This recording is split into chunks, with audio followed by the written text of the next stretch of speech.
Muy buenos días. Soy estudiante de la Universidad Nacional Abierta y a Distancia, UNAD, del programa de la licenciatura en Etnoeducación. Mi grupo está conformado por Santiago Gómez Castillo, Jimena Rojas Cruz, Lina Marcela Ruiz Ríos y mi persona Cassandra Arroyo. Y hoy les hablaremos un poco sobre los modelos pedagógicos y el modelo que nosotros escogeríamos para que se aplique en nuestro país. Antes de iniciar todo esto, es bueno recordar que nuestro país es un país diverso, lleno de culturas distintas, razas distintas, creencias distintas y costumbres diferentes a las de los demás. Todos somos diferentes, existe gran diversidad y esto es admitido por todas las leyes de nuestro país. También debemos recordar qué es un modelo pedagógico. Recordemos que el modelo pedagógico es aquel camino que le indica al docente, al profesor y a las personas que estudian en dichas escuelas esos lineamientos o las bases reglamentarias que ellos van a tener para formar a sus estudiantes para seguir en el proceso de enseñanza-aprendizaje. Como anteriormente había mencionado, Colombia es un país de diversidad y entre esta diversidad entran las diversidades de etnia. ¿Qué es una etnia? Bueno, las etnias son aquellos conjuntos de personas que pertenecen a una misma raza y generalmente a unas comunidades lingüísticas y culturales iguales.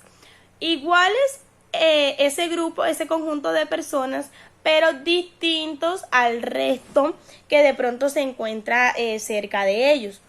Entonces aquí en nuestro país nosotros encontramos bastantes comunidades étnicas, bastantes comunidades indígenas. La educación en nuestro país, en todas las escuelas, no es igual.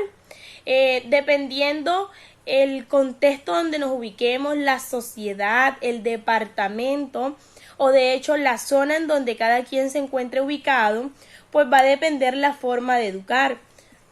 También las formas de educar dependen mucho del el docente.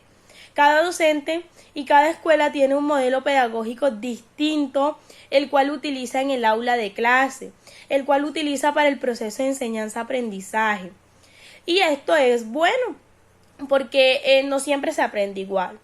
Lo que no es bueno es que de pronto en algunas escuelas de nuestro país se aplique una forma de enseñar tradicional, un modelo pedagógico tradicionalista, donde el docente es el centro del aprendizaje y los estudiantes no tienen la capacidad de explorar con el medio o la libertad de ellos aprender cosas que tengan que ver mucho con su cultura, que no se aprendan a desenvolver en la sociedad que los rodea.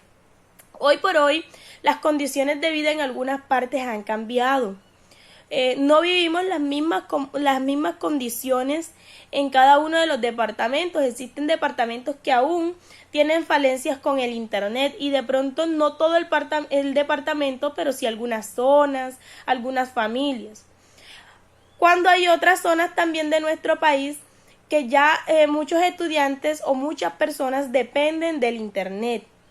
Resulta que ya nos hemos dejado de comunicar con el medio que nos rodea, hemos dejado de aprender las cosas de nuestros antepasados porque estamos en la ola del internet, en la ola tecnológica y hemos olvidado nuestras raíces, nuestras costumbres. Siempre es bueno mantener las costumbres de nuestros antepasados, saber de dónde venimos, quiénes son nuestros progenitores y que esas costumbres no se pierdan. Bueno, entonces en una charla hemos llegado al acuerdo que en las diferentes partes que nosotros nos ubicamos se dan una diferente forma de enseñar. Hemos hecho un recorrido por San Andrés de Sotavento, Córdoba, por Sagún, Córdoba, por Fresno, Tolima, por Caldas y también por Plato Magdalena. y cada uno ha contado su experiencia, la forma de educar que vive su departamento, su zona, y nos hemos dado cuenta que a pesar de que hay algunas de estas zonas que tienen comunidades indígenas, que cuentan con etnias, la educación que se les da, pues aquella educación inclusiva de la que hablamos queda simplemente en la parte teórica, pero no lo llevamos a la práctica. ¿Cuán bueno sería que si yo soy indígena, que si yo hago parte de una etnia, a mí se me enseñe, se me inculque desde que estoy muy pequeña mis antepasados, mis ancestros, cómo son mis costumbres, que mi idioma se respete? De hecho, la Ley General de Educación nos dice que en esas comunidades étnicas o indígenas nosotros debemos respetar mucho su lenguaje y llevarnos a un bilingüismo, respetar su lengua y nuestra lengua española. Bueno, entonces hemos llegado al acuerdo después de hacer un paso por todos estos procesos educativos, de darnos cuenta que no todos los modelos pedagógicos son iguales, que muchas veces nos quedamos en una teoría de inclusividad, que algunas veces solamente existen docentes tradicionalistas. Con esto no decimos que estamos haciendo las cosas mal. Sabemos que los docentes día a día dan lo mejor de sí mismos para llevar la educación a sus estudiantes, para que el proceso de enseñanza-aprendizaje sea aún mejor. Pero en aras de mejorar, precisamente, nosotros proponemos un nuevo modelo pedagógico. Durante el curso de Orígenes y Fundamentos de la Etnoeducación, pudimos hacer un recorrido por diferentes modelos pedagógicos o por diferentes pedagogías que se han ido creando o que se han ido llevando a cabo en diferentes partes. Por ejemplo, la pedagogía de la maestra Lola. También pasamos por la pedagogía del amor, que fue muy bonita.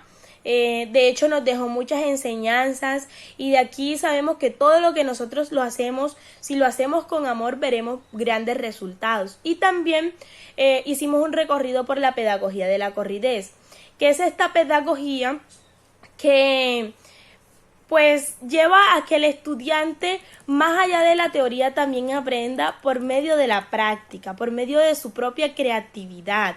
¿Por qué? Porque esta pedagogía invita a que el estudiante aprenda para su contexto y con su contexto, es decir, con las cosas que lo rodean. Estos maestros que aplican esa pedagogía llevan al estudiante a que desarrollen sus habilidades, realizando actividades acorde a sus necesidades. Es decir, no se olvidan de las necesidades de su cultura, de su sociedad, y las actividades que realizan es en pro de mejorar sus condiciones de vida. En esta pedagogía también vimos unas bibliotecas vivas. ¿Qué son las bibliotecas vivas? Son personas que imparten sus conocimientos ancestrales, se las explican a los estudiantes en un tiempo real, les enseñan cosas de cómo ellos podían sobrevivir, cosas de la naturaleza, de todos los ámbitos, se las enseñan a los estudiantes, cosas que de pronto ya hemos tenido olvidadas, vivencias que ellos han tenido, y les enseñan a realizar cosas para que ellos puedan salir adelante sin olvidar sus antepasados, sus conocimientos ancestrales, las cosas que los hacen únicos a ellos. También encontramos las bioaulas. ¿Qué son las bioaulas? Las bioaulas son aulas naturales donde les permiten a los estudiantes tener un contacto directo con la naturaleza mediante la exploración, compartiendo vivencias con los demás. No solamente el estudiante está en el aula aprendiendo teorías. Esta pedagogía nos invita a llevar a la práctica todo lo que aprendemos, aprender con el medio que nos rodea y para él, para mejorar nuestras condiciones de vida, sin olvidar, muy importante, sin olvidar de dónde venimos y a dónde pertenecemos. Porque no debemos excluirnos, debemos incluir, fomentar la inclusión, no solamente estudiantil, sino la inclusión en general en nuestro país, ya que nuestro país es un país diverso. Esta pedagogía de la corridez, el hecho de que se lleve a cabo en nuestro país, nos basamos y nos permitimos respaldarnos del decreto 804, que en su artículo 1 me permito decir que dice que la educación para grupos étnicos hace parte del servicio y que estos grupos étnicos debemos tener un compromiso de elaboración colectiva, que se forme académicamente con los conocimientos de sus raíces. También en este mismo decreto, pero en el artículo 3, dice que las entidades territoriales donde existan asentamientos de comunidades indígenas, negras y o raizales se deberá incluir en los respectivos planes de desarrollo educativo, hacer una propuesta de etnoeducación. Y en la Ley 115, Ley General de Educación de 1994, también nos señalan las normas generales para regular el servicio público de la educación, y dentro de todo esto nos hablan sobre los fines de la educación, donde dice que todos debemos aprender, tenemos derecho a la educación y también a ser respetados y aprender sobre la sociedad en la cual nosotros nos desarrollamos. Muchas gracias, esperamos que nuestro aporte sea de gran ayuda para todos ustedes.